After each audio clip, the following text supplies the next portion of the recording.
តងជាមួយនឹងបញ្ហាសើមបានតម្លៃខ្ពស់បើតាមខ្ញុំយល់ណាខុសត្រូវអីសុំទោសបើតាមខ្ញុំយល់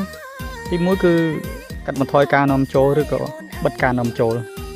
អង្គស្រូវអង្គហ្នឹងពីយួនទិញវៀតណាមទិញស្រូវពីយើងហើយលក់អង្គយើងវិញវាអត់ត្រូវអញ្ចឹងធ្វើឲ្យយើងបានតម្លៃខ្ពស់ទៅស្រូវយើងដាំបានហើយទី2រដ្ឋគួរតែចាយទុនចេញថវិកាទុនជាតិមួយថវិកាជាតិមួយចំនួនសម្រាប់ធ្វើតាក់ទងជាមួយរឿងកសិកម្មហ្នឹងសេះដលងហើយនឹងស្រូវហ្នឹងហើយទី3រដ្ឋគួរតែ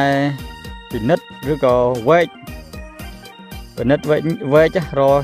ជនណាដែលលក្ខណៈជនណាដែលធ្វើការអសកម្មតាមក្រសួងហ្នឹងឬក៏ឈ្មោះឬក៏យ៉ាងម៉េចអញ្ចឹងពួកខ្ញុំថា3ចំណុចហ្នឹងគឺសំខាន់ដែរ